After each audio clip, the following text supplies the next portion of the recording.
සමහර ඩිපෝ වල සමහර බස් වලට දවසකට එන්ජින් ඔයිල් ලීටර් 3ක් දාන බස් තියෙනවා. ග්‍රාමීය සේවයක් තියෙනවා.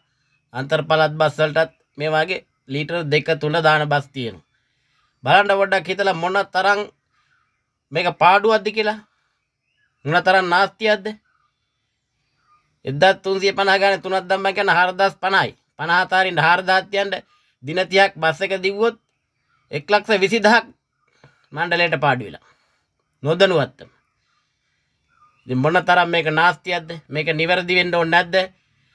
ඩිපෝ කළමනාකාරවරු මේ සම්බන්ධයෙන් හොයලා බලලා මේවා නිවැරදි කරන්න ඕනද නැද්ද? නෑ, සමහර කළමනාකරු කීලි කරුවාගේ ඔය ඉන්නවා. එහෙම ඉඳලා වැඩක් නෑ, මේවා හොයලා බලලා නිවැරදි කරන්න ඕනේ. ඊට පස්සේ කියනවා ඩ්‍රයිවර්ලා කොන්තරත් හොරකම් කරනවලු. මණ්ඩලේ පාඩු ලබනවලු. හරිද?